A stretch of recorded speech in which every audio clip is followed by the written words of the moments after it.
Hello, आवाज आ रही मेरी? जी मैम। यस मैम, अस्सलाम वालेकुम मैम। वालेकुम सलाम, कैसे हो आप लोग? मैम अल्लाह का शुक्र, आप सुनाए। अच्छा फातिमा, आप हो इनकी जीआर? Yes ma'am. और सीआर कौन है? Yes ma'am ma'am. Arsalan. Arsalan, अच्छा आप हो। आप लोगों को मुझे पता तो नहीं है, मैं फिजिकली तो मैं आपसे, मेरा कोई कांटेक्ट नहीं है, मतलब आप कम्युनिकेशन नहीं है। लेकिन ये है कि ऑनलाइन क्लासेस में ये है कि आपकी जो में हमारी करस्पॉन्डेंस चलेगी मेनली वो हमारी सीआर एंड जीआर के थ्रू चलेगी। बाकी क्लास में जो भी स्टूडेंट्स ने क्वेश्चन करना होगा वो कर ले।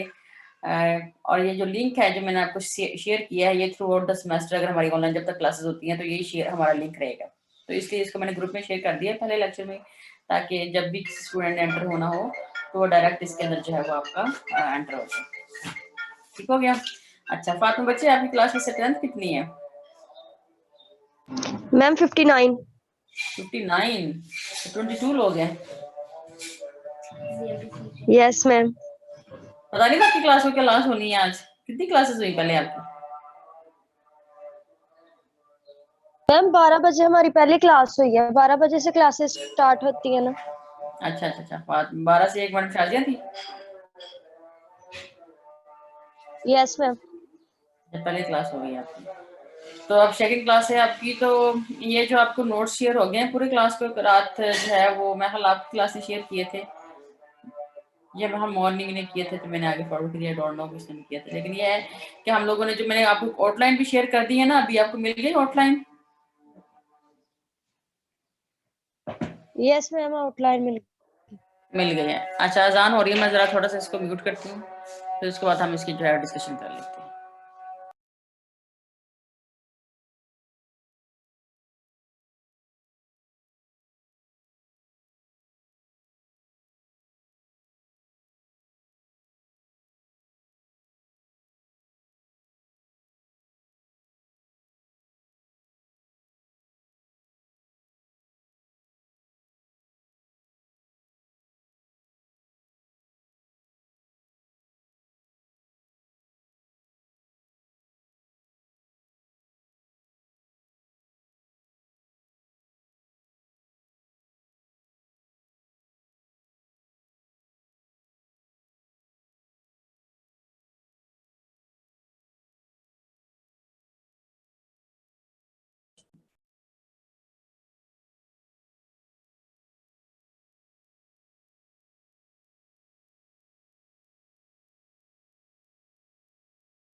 चलो भाई, हाँ जी, किसने कहा हमें आउटलाइन अकेले शेयर किया और वो नोट शेयर नहीं हुए?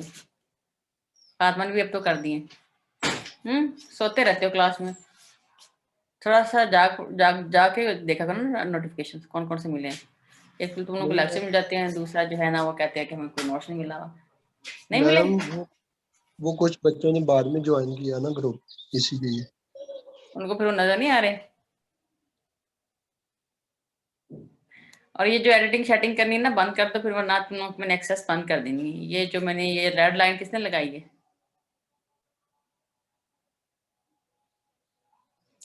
चलो वापस चलो, इसके नोट्सों की तरफ चलो वापस। पहले तो आउटलाइन देख लेते हैं ना। जी मैम, अब आ गई है, ठीक हो गया, सही हो गया। अच्छा वो पता चल गया मुझे कि वो मुझे पता चल गया था कि कुछ लोगों ने बाद में ज्वाइन किया तो उनको नजर नहीं आ रहा जो प्रीवियस नोट्स है ना, लेकिन चलो फातिमा ने कर दिया आपको शेयर, थैंक यू फातिमा। अच्छा पहले तो जरा आउटलाइन की तरफ चलो। आउटलाइन नजर आ रही तुम लोगों को? नजर आ रही है यस outline? मैम। अच्छा आप देखो इस आउटलाइन के अंदर है क्या हमारा।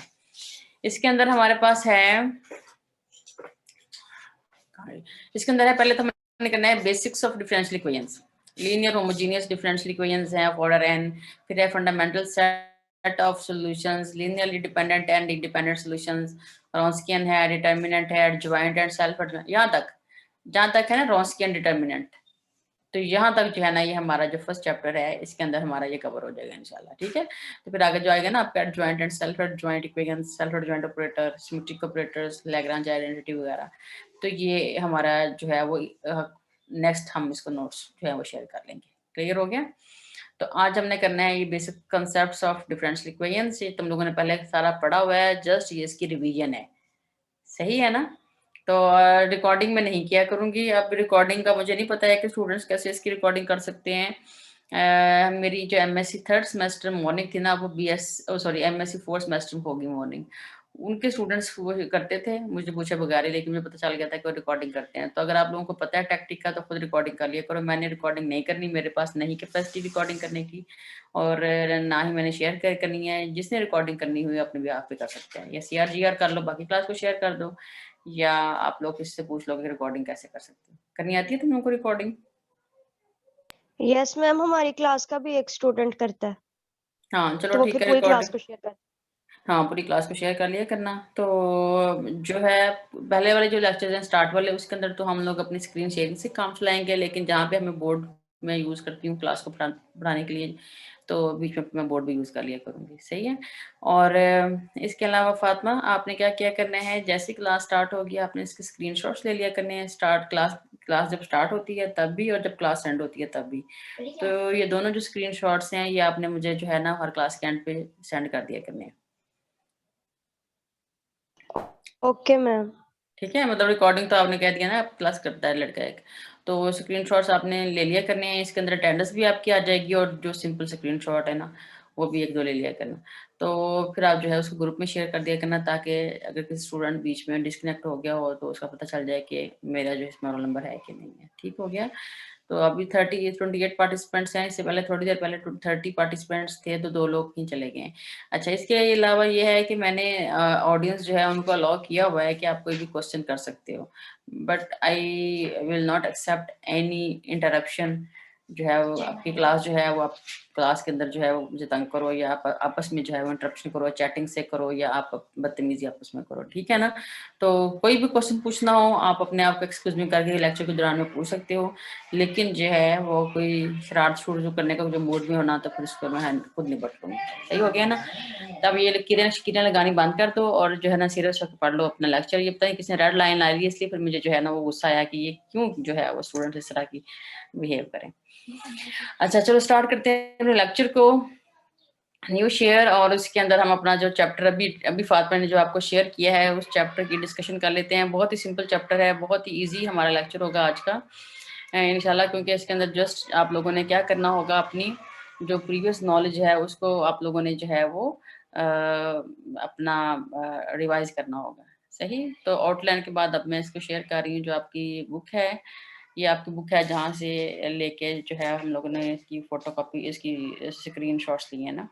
तो ये इसका नाम बुक, अगर कोई बुक परचेज करना चाहता है अपने यहाँ पे बुक परचेज कर ले। इसका नाम है ऑर्डिनरी डिफरेंशियल इक्वेशंस, और इसके हैं ऑथर प्रोफेसर डॉक्टर नवाजिश अली शाह, और ये जो आपकी कंटेंट्स हैं, इसके अंदर मैं कंटेंट्स भी दिखा दूँ आपको। इसमें हमारे पास फर्स्ट चैप्टर हम लोगों ने करना है, सारा नहीं करना है इसमें, लेकिन तकरीबन ये सारा ही बन ही जाता है। फर्स्ट चैप्टर है इसके अंदर हम लोगों ने करना, उसके अंदर फिर हमारे पास आ जाता है, ये तो नहीं करना, हमारा सिलेबस के अंदर नहीं है, लेकिन जो इंटरेस्टेड है वो लोग देख लेना। बाकी आगे कंटेंट तो नहीं उन्होंने लिखे हुए, लेकिन हमने इसके अंदर करना है अपना 11 चैप्टर और 11, 12, 13 चैप्टर करना है, और कुछ बीच में जो कुछ हमारे चैप्टर्स हैं उनमें से भी हमारे कुछ टॉपिक्स जो है वो कवर हो रहे हैं। ठीक है, अच्छा अब ये चैप्टर 1 है, इसके अंदर जो है सबसे पहले तो उसने आपका जो है वो डिफरेंशियल इक्वेशन के बारे में बताया कि what are the differential equations. तो इसमें बेसिक कंसेप्ट्स हैं डिफरेंशियल इक्वेशन के। तो पहले तो मुझे बताओ कि डिफरेंशियल इक्वेशन में और पार्शियल डिफरेंशियल इक्वेशन में क्या फर्क होता है। सिया अरसलान आप बताओ।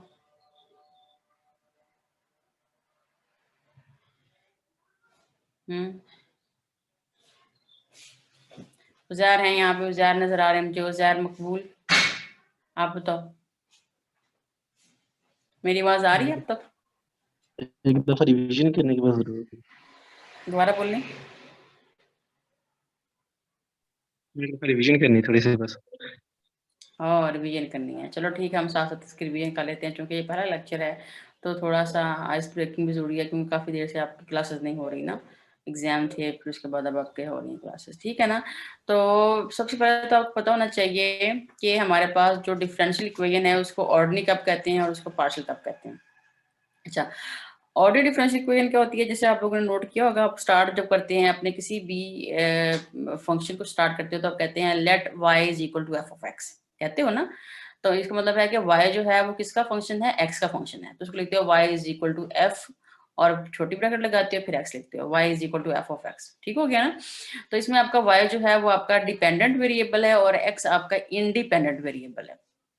अच्छा, अब अगर आप इस तरह से कर लो कि आप अपना जो y का जो रेट ऑफ चेंज है वो सिर्फ x के लिहाज से देखते हो, तो उसको हम कहते हैं, अगर और उस जो हमारे पास रेट ऑफ चेंज है उसको मिला के और हमें कुछ वेरिएबल्स को मिला के, चाहे वो इंडिपेंडेंट हो चाहे डिपेंडेंट हो, उनको मिला के हमारे पास जो एक एक्सप्रेशन बन जाता है उसको हम लोग एक ऑर्डिनरी डिफरेंशियल इक्वेशन कहते हैं। ठीक है, मतलब इसमें आपके पास क्या है कि इंडिपेंडेंट वेरिएबल सिंगल होता है। अच्छा, अगर इस तरह की सिचुएशन हो जाए कि हमारे पास जो है वो एक डिपेंडेंट वेरिएबल हो और वो डिपेंड कर रहा हो more than one independent variables के ऊपर, सही है। जैसे फॉर एग्जांपल हम कह देते हैं let u is equal to function of x and y, तो यहाँ पे u जो है वो हमारा डिपेंडेंट वेरिएबल होगा और x और y हमारे इंडिपेंडेंट वेरिएबल हो जाएंगे। ठीक है, तो अगर इसका हम डेरिवेटिव लेते हैं रेट ऑफ चेंज, तो उसमें आपको x के लिहाज से भी देखना पड़ेगा कि क्या चेंज आ रही है, फिर आपको उसमें y के लिहाज से भी देखना पड़ेगा कि क्या चेंज आ रही है, और फिर इस डेरिवेटिव को जब हम बनाते हैं तो उसको हम कहते हैं पार्शियल डेरिवेटिव। तो पार्शियल डेरिवेटिव को और जो वेरिएबल्स या कांस्टेंट के एक्सप्रेशन को मिला के जो हमारे पास डिफरेंशियल इक्वेशन बनती है उसको हम कहते हैं पार्शियल डिफरेंशियल इक्वेशन। तो अब आपका जो टॉपिक है वो क्या है, ऑर्डिनरी डिफरेंशियल इक्वेशन, मतलब इसके अंदर आपके क्या इन्वॉल्व होंगे, जस्ट ऑर्डिनरी डेरिवेटिव्स इन्वॉल्व होंगे। किसी भी इक्वेशन के अंदर अगर आपके पास ऑर्डिनरी डेरिवेटिव्स इन्वॉल्व हों तो हम उसे क्या बोलते हैं, ऑर्डिनरी डिफरेंशियल इक्वेशन। और अगर किसी भी इक्वेशन के अंदर हमारे पास जो है वो पार्शियल डेरिवेटिव्स इन्वॉल्व हों तो हम उसे कहते हैं पार्शियल डिफरेंशियल इक्वेशन। तो यहाँ पे उसने थोड़ा सा इंट्रोडक्शन आपको ये दिया हुआ है, कहते हैं कि differential equations are of fundamental importance in science and engineering because many physical laws and relations appear mathematically in the form of such equations. We see that whenever a physical law involves a rate of change of a function such as velocity, acceleration, etc., it will lead to a differential equation. To give a simple example, one of the most important laws in mechanics is Newton's second law, which states that the rate of change of momentum of a body is proportional to the force applied to it. For motion in a straight line, the mathematical statement of this law is d by dt mv is equal to f. तो actually जो second law of motion है वो आपको इस तरह का नजर नहीं आता, जो आप लोगों ने पढ़ा होगा वो किस तरह से नजर आया होगा आपको, f is equal to m a, ऐसे नजर आया था ना फातिमा, ऐसे नजर आया था यस ना मैम। फिजिक्स में, ठीक यस है ना। मैम। तो जो एक्सेलरेशन होता है एक्चुअली क्या होता है, वो आपका rate of change of velocity. ठीक है, तो अगर आप इसकी ये जो वन फर्स्ट एक्सप्रेशन लिखा हुआ है, नंबर 1 पे एक्सप्रेशन लिखा हुआ है, इसकी लेफ्ट हैंड साइड पे अगर इस डेरिवेटिव को आप अप्लाई करते हो तो m तो मास है उस सब्जेक्ट का, m तो आपका कांस्टेंट है, तो जब अप्लाई करोगे तो m बाहर आ जाएगा और ये dv बाई dt और dy बाई dt एक्चुअली क्या होता है, आपका एक्सेलरेशन होता है। तो उसने एक्चुअली इसको रेट ऑफ चेंज को शो करने के लिए जो है इसको डी बाई डी टी की फॉर्म में लिखा है second law of Newton second law of motion को। क्लियर हो गया? वो कहते हैं where is m is the mass, v is the speed, t the time and f the applied force. We can write equation 1 as d by dt m dx by dt. अब आपको ये भी पता होगा कि वेलोसिटी क्या होती है, रेट ऑफ चेंज ऑफ, अगर वेलोसिटी लेते हो तो rate of change of displacement, और अगर आप इसको स्पीड ले रहे हो तो ये क्या हो जाएगा, rate of change of distance. तो डिस्टेंस में और डिस्प्लेसमेंट में क्या फर्क होता है पहला? Any student from boys? अब डिस्टेंस होता है एक्चुअल डिस्टेंस और डिस्प्लेसमेंट होता है शॉर्टेस्ट बिटवीन टू पॉइंट्स। थोड़ा सा मैम कम से कम जो डिस्टेंस होता है ना वो डिस्प्लेसमेंट होता है, और डिस्टेंस जो होता है वो पूरा होता है कि कितना हम लोगों ने लिया है। लड़कियों क्या हो गया, बच्चों क्या हो गया, जो डिस्प्लेसमेंट होता है उसमें हम लोग डायरेक्शन को भी मेंशन कर देते हैं, ठीक है, और जो डिस्टेंस होता है उसमें हमने, जैसे मैं कहती हूँ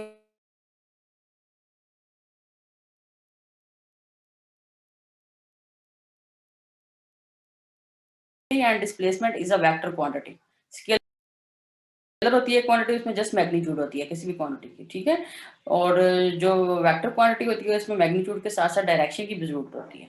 तो जैसे मैंने वेलोसिटी का वर्ड बोल रहा था, ठीक है, तो वेलोसिटी है या स्पीड है, तो वेलोसिटी में क्या होता है, हम लोग कहते हैं कि हमारी जो rate of change of displacement किस डायरेक्शन में चेंज हो रहा है, हम इसको जो है वो ईस्ट में ले रहे हैं, वेस्ट में ले रहे हैं, साउथ में ले रहे हैं, नॉर्थ में ले रहे हैं, तो it depends upon the direction. तो स्पीड और वेलोसिटी सेम चीजें हैं, मतलब अगर उनको मैग्नीट्यूड के सेंस में देखा जाए, लेकिन अगर स्पीड के साथ आप उसका यूनिट वेक्टर साथ लगा दो, डायरेक्शन साथ लगा दो, तो वो आपके पास एक वेक्टर क्वांटिटी बन जाती है, और उसमें हमारे पास मेंशन हो जाता है कि हम लोगों ने किस डायरेक्शन में जाना है। क्लियर होगी बात? Yes ma'am. सही हो गया ना? तो हम लोगों ने पहले वेलोसिटी को लिखा था, मतलब rate of change of velocity acceleration लिखा था, अब यहाँ पे हमने वेलोसिटी की जगह पे रिप्लेस कर दिया dx by dt, तो यहाँ पे x को वो जो है वो डिस्टेंस की फॉर्म में ले रहा है। लेकिन अगर आप लोगों ने इसको वेक्टोरियल फॉर्म में लिखना, मतलब एक्चुअली यहाँ पे उसने f के ऊपर, f को भी बोल्ड नहीं किया हुआ है, ना ही उसके ऊपर उसने एरो हेड लगाया हुआ है, इसका मतलब ये है कि वो इसको इसकी स्केलर फॉर्म में ले रहा है, सही है।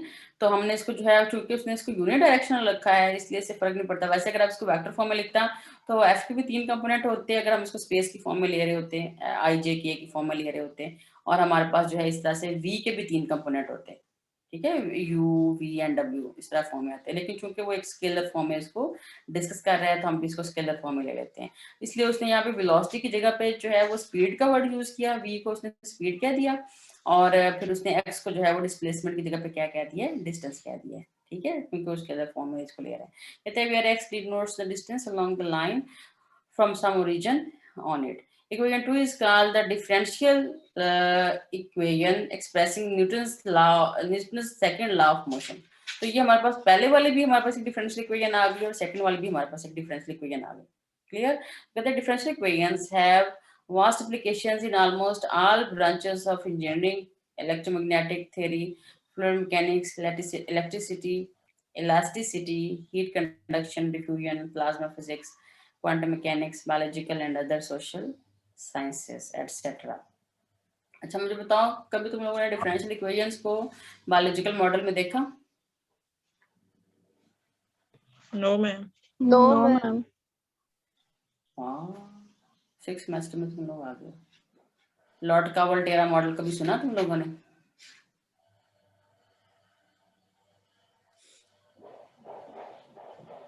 लॉर्ड का वोल्टेरा मॉडल क्या है? लॉर्ड का वोल्टेरा नहीं, कभी नहीं सुना? No ma'am. नो मैं लॉर्ड का वोल्टेरा मॉडल में जो है वो कहता है, एक्चुअली इसका नाम, दूसरा नाम जो है वो प्रीडेटर प्रे मॉडल भी है। इसका दूसरा नाम क्या है?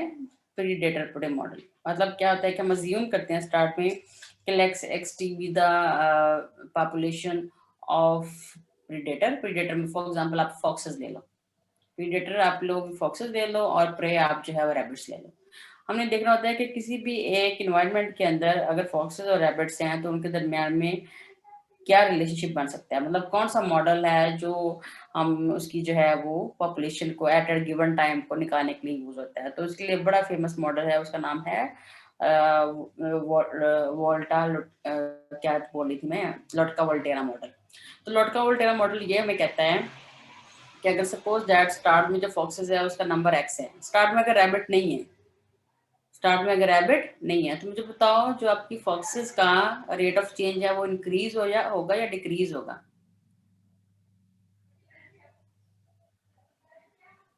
डिक्रीज होगा। डिक्रीज डिक्रीज ही होगा ना, जाहिर है फॉक्सेस को रैबिट नहीं खाने को मिलेंगे तो क्या होगा उनका रेट? डिक्रीज ही होगा, यस मैम। ठीक है ना। तो अगर सपोज दैट हम कह देते हैं that x t be the population of the foxes and let y t be the population of the rabbits, तो अगर सपोज दैट स्टार्ट में हमने क्या दिया देयर आर नो रैबिट्स, तो देन dx by dt क्या आएगा आपका? मैम 0 होगा। 0 ma'am. dx by dt is equal to आ जाएगा minus a x t, minus a x आ जाएगा ना, मतलब dx by dt is equal to minus a x, a some positive number. तो किसी भी चीज की नेगेटिवनेस को अगर हमने 0 कर दिया वो तो इसका मतलब है कि फॉक्सेस सारी मर गई, ठीक है ना। मैम ये रिपीट कर दे एक बार बात। मैंने कहा अगर स्टार्ट में कोई रैबिट नहीं है तो आपने खुद ही बोला ना, ये उज़ैर की मुझे आवाज आई थी कि हमारा जो फॉक्सेस का रेट है वो डिक्रीज होगा। तो किसी भी चीज की डिक्रीजनेस को शो करने के लिए हमने इसके साथ कौन सा साइन लगाना होता है? पॉजिटिव साइन लगाना होता है या नेगेटिव साइन लगाना होता है? Ma'am negative. नेगेटिव साइन लगाना होता है। तो अगर मैं ये बना लूं when there are no rabbits then start में हमारे पास जो फिर बनेगा dx by dt, dx by dt क्या है? एक्चुअली फॉक्सेस का rate of change. Then dx by dt क्या हो जाएगा आपके पास? इज डायरेक्टली प्रोपोर्शनल टू आ जाएगा माइनस एक्स के। माइनस एक्स क्या आएगा ना, अगर मैं वहां पे कांस्टेंट और प्रोपोर्शनैलिटी को खत्म करती हूँ तो मैं उसको लिख दूंगी कि dx by dt is equal to minus some constant, constant को आप लोगों ने पॉजिटिव ले लेना है, सम कांस्टेंट a सपोज कर लो, स्मॉल a सपोज कर लो, तो माइनस ax आ जाएगा, ठीक है, सही हो गया। तो अब यस मैम। अब समझ लगी ना। अब हम स्टार्ट में हमने कह दिया है कि रैबिट्स नहीं है, इसका मतलब है कि फॉक्सेस मरना शुरू हो गए। अच्छा, अब कुछ सिचुएशन कुछ देर के बाद कुछ रैबिट्स आ जाते हैं, कुछ रैबिट्स आ जाते हैं। अब अगर रैबिट्स का नंबर ज्यादा होगा तो आपकी जो फॉक्सेस है उनका नंबर क्या हो जाएगा? इंक्रीज हो जाएगा। जितने ज्यादा रैबिट्स होंगे उनको खाने के लिए उतने फॉक्सेस अवेलेबल होंगी, मतलब उनका फिर डेथ रेट खत्म हो जाएगा या कम हो जाएगा, मतलब भूख से मरेंगे नहीं। लेकिन उस केस में फिर आपके जो रैबिट्स है उसका रेट क्या हो जाएगा? डिक्रीज हो जाएगा। अगर फॉक्सेस इंक्रीज हो जाएंगी देन आपके रैबिट्स जो है वो डिक्रीज हो जाएंगे। तो इसको कहते हैं लॉर्ड-का-वोल्टेरा मॉडल। तो ये बड़ा फेमस मॉडल है। या इसी तरह से हमारे पास कंपटीशन मॉडल भी है कि जैसे आजकल हमारे किसी भी इंसान की जो एग्जिस्टेंस है वो डिपेंड कर रही होती है उसके साथ वाले जो पॉपुलेशन, ठीक है। तो अब यहाँ पे जो है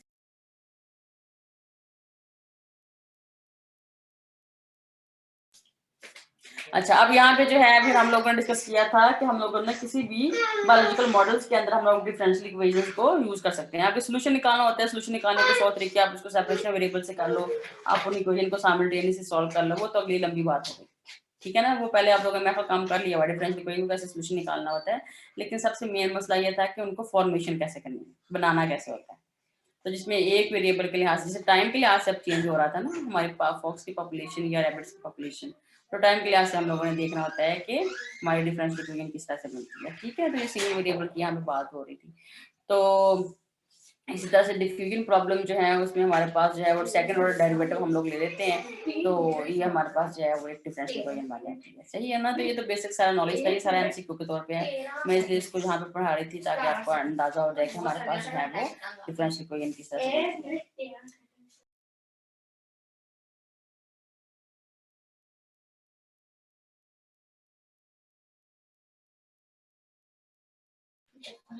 अच्छा, अब यहाँ पे डिफरेंशियल इक्वेशन से उसने कहा है कि an equation which involves the derivative और differentials is called a differential equation. और बल्कि इससे अच्छी डेफिनेशन आपकी मैथमेटिकल मेथड की बुक में लिखी होगी, जो आपकी एसएम यूसुफ वाली बुक है। क्या लिखी थी उसके ऊपर?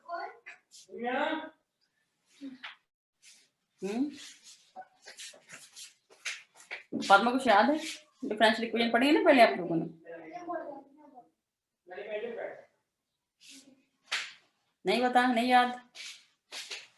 उसमें ये था कि ऐसी इक्वेशन जिसके अंदर हमारे derivatives with respect to one और मोर इंडिपेंडेंट वेरिएबल्स इन्वॉल्व होती हैं आर कॉल्ड डिफरेंशियल इक्वेशंस। अगर वन इंडिपेंडेंट वेरिएबल आ जाता है तो हमारे पास ऑर्डिनरी डिफरेंशियल इक्वेशन हो जाएगी, अगर मोर देन वन आ जाता है तो हमारे पास पार्शियल डिफरेंशियल इक्वेशन हो जाएगी, सही है ना।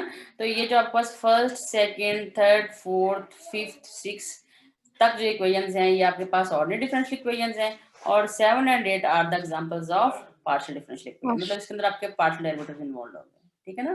तो सिंपल ही आपको नजर आ जाता है कि ये पार्शियल डेरिवेटिव है, लेकिन इसके पीछे आपकी साइंस क्या है, इसके पीछे हमारी मैथमेटिक्स क्या है बिहाइंड है हमारी पार्शियल और ऑर्डिनरी के पीछे, कि ऑर्डिनरी के अंदर क्या होता है, हमारे पास ओनली वन इंडिपेंडेंट वेरिएबल होता है, और जो पार्शियल डिफरेंशियल इक्वेशन होती है उसके अंदर more than one independent variable होता है। डिपेंडेंट सिंगल होता है दोनों के, मतलब जो ऊपर आपका आता है न्यूमरेटर में जो डी के साथ नजर आ रहा होता है या पार्शियल के साथ नजर आ रहा होता है, डिपेंडेंट दोनों सिचुएशन में आपका सिंगल होता है।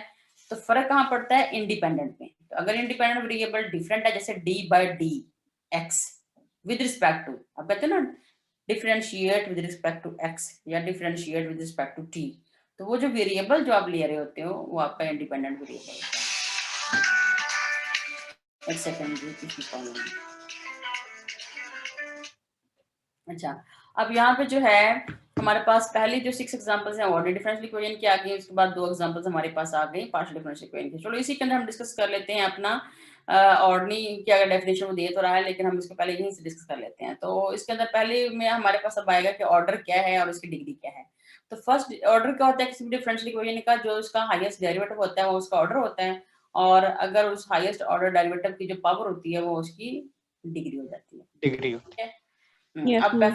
फर्स्ट एग्जांपल में देखो हमारे पास कौन सा ऑर्डर है डेरिवेटिव का, डेरिवेटिव कौन से वाला है, फर्स्ट ऑर्डर का है। तो इसका मतलब इसका ऑर्डर क्या है, 1, 1 और डिग्री भी क्या है इसकी, 1 1। सेकंड वाले में देखो अगर आप इसको जो राइट साइड पे dx नजर आ रहा है ना, आप इसको उठा के इसके नीचे ले जाओ लेफ्ट हैंड साइड पे, तो ये क्या हो जाएगा, dy by dx is equal to first order first degree.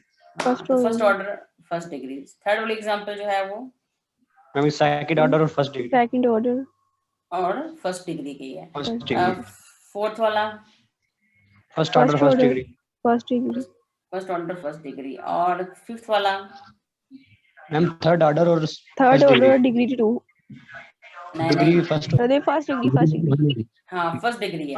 आपने ये नहीं देखना है कि y डबल प्राइम के ऊपर 2 आ रहा है, इसको नहीं देखना। Yes, आपने जो हाईएस्ट डेरिवेटिव है उसकी पावर को देखना है। जी मैम। ठीक है, तो ये थर्ड ऑर्डर और फर्स्ट डिग्री का है। इसी तरह से 6 एग्जांपल में मैम सेकंड ऑर्डर और सेकंड ऑर्डर सेकंड डिग्री, शाबाश, सेकंड ऑर्डर का और सेकंड डिग्री का है।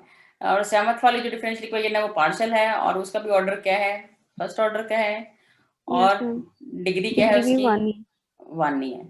8 एग्जांपल में second order ma'am second order है और डिग्री 1 है। सेकंड ऑर्डर और डिग्री इसकी 1 है। ठीक हो गया ना। तो यहाँ पे आगे बस उसकी वो आगे क्लासिफिकेशन करेगा ऑर्डर और डिग्री की, और आगे फिर लीनियर नॉन लीनियर है, लेकिन मैंने भी फिलहाल इस स्टेज पे आपको लीनियर एंड नॉन लीनियर नहीं कराया। कल हो सकता है कि मैं आपका जो हाफ लेक्चर है वो बोर्ड के ऊपर लेके इसको अच्छी तरह एक्सप्लेन कर दूं कि linear and non linear differential equation में क्या फर्क होता है। सही है। अच्छा, इसमें ऑर्डिनरी डिफरेंशियल इक्वेशन का पढ़ लो। वो क्या कहते हैं, कहते हैं क्या differential equation which involves one और more derivatives of an unknown function of a single. Unknown function यहाँ पे कौन सा वाला आएगा आपका, जो डिपेंडेंट वेरिएबल है actually.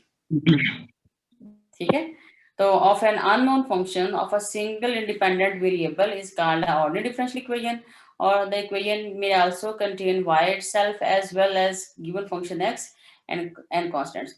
For example, the equation 1 to 6 given above are the examples of the ordinary differential equation. ठीक है, क्लियर हो गया ये ordinary differential equation। आपको याद है जब अननोन फंक्शन का बता दें, आपने क्या बताया था? आपको याद है जब आप सॉल्यूशन निकालते थे तो सॉल्यूशन जो है वो किसकी फॉर्म में लिखते थे, आप लेफ्ट हैंड साइड पे क्या लिखते थे, अगर dy by dx की फॉर्म में आपकी डिफरेंशियल इक्वेशन है तो आप लिखते थे y इज इक्वल टू, लिखते थे ना। तो यस मैम। एक्चुअली आप उस अननोन फंक्शन का सॉल्यूशन निकाल रहे होते थे। तो यहाँ पे अननोन फंक्शन क्या है आपका, डिपेंडेंट वेरिएबल। सही हो गया। अब यहाँ पे देखो आपका अननोन फंक्शन क्या है, फर्स्ट सेकंड, फर्स्ट से लेकर 6 एग्जांपल तक अननोन फंक्शन क्या है,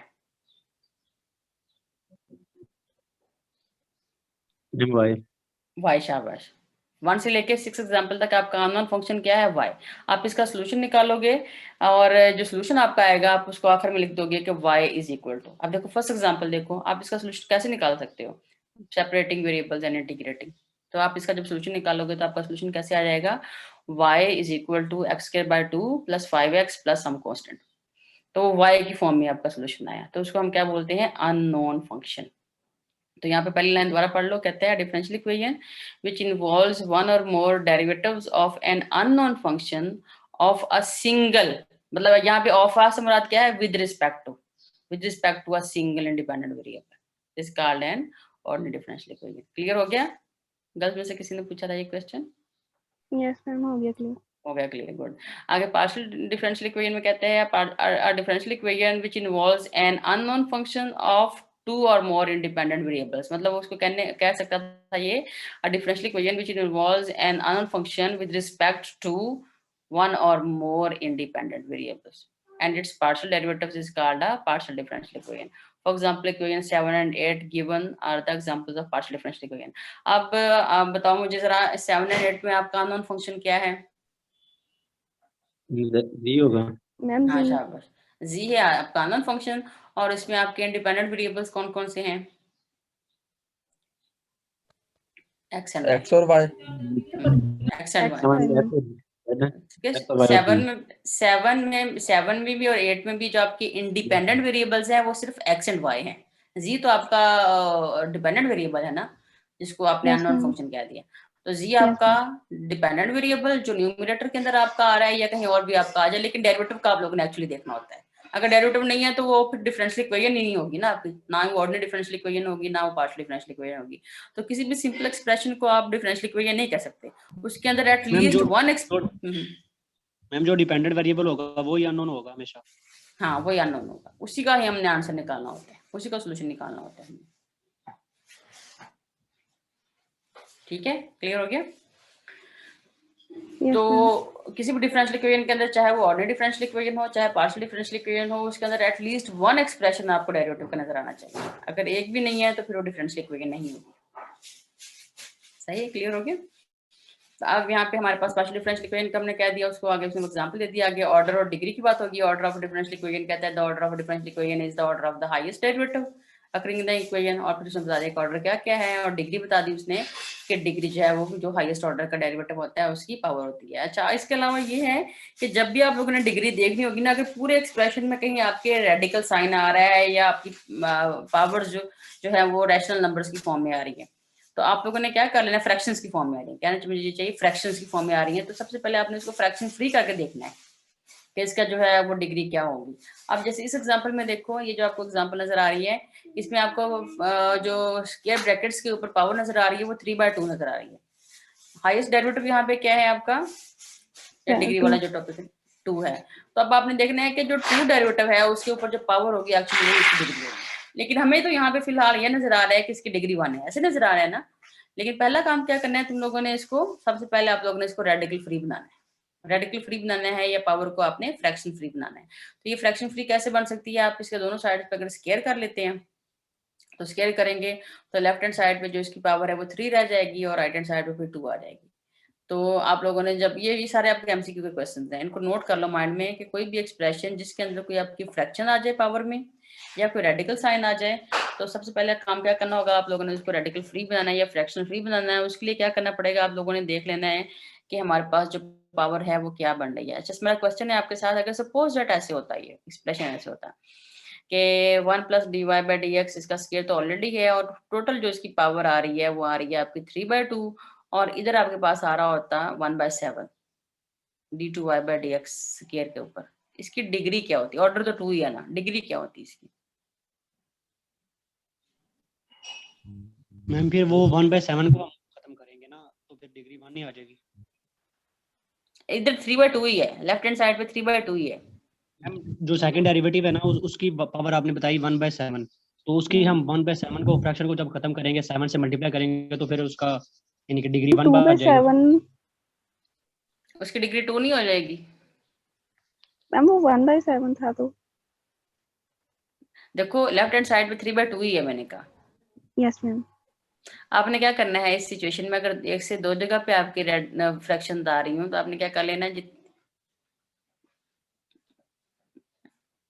आपने सुनो ना जरा बात, आपने क्या कर लेना है, उसका एलसीएम ले लेना है। 2 और 7 का एलसीएम कितना होता है? 14 आ जाएगा मैम।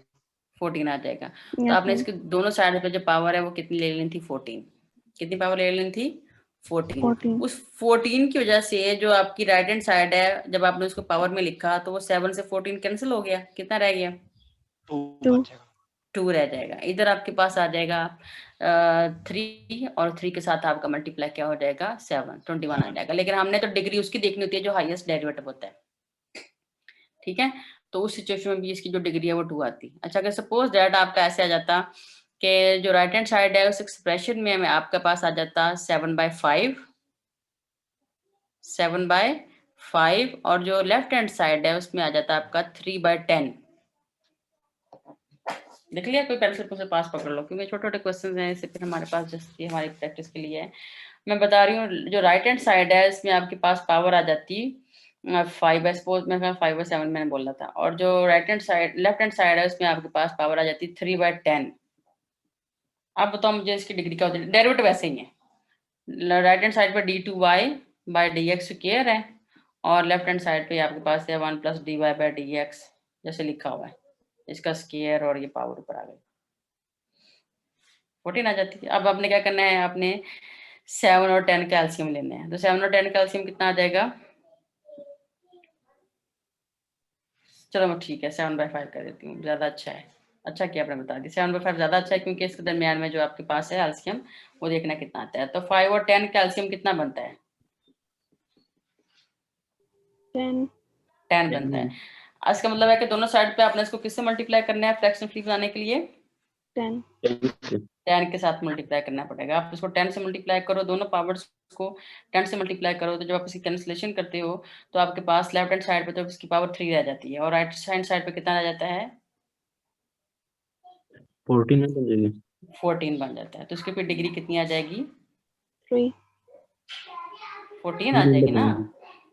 अच्छा मैम वो दूसरी साइड है जी, सही। डिग्री इसकी 14 आ जाएगी ना? जी। हो गया क्लियर? Yes ma'am. हाँ, तो इस तरह से आप लोगों ने देख लेना है, मतलब पूरी जो आपकी एक्सप्रेशन है उसको फ्रैक्शन फ्री बनाना है। तो फ्रैक्शन फ्री बनाने के लिए अगर तो एक जगह पे आपके पास आ रही है फ्रैक्शन, तो वो तो सिंपली आपने देख लेना है कि 2 है, 3 है, 4 है, उससे आप लोगों ने मल्टीप्लाई कर देना है। लेकिन अगर 2 जगह पे आ रही है तो उन दोनों नंबर्स का अपने एलसीएम ले लेना है, और एलसीएम लेके फिर उस एलसीएम की जो वैल्यू होगी उसको मल्टीप्लाई कर देना है। तो फिर देख लेना है जो हाईएस्ट ऑर्डर डेरिवेटिव की पावर आ रही होगी वो उसका ऑर्डर हो जाएगा, उसकी डिग्री हो जाएगी।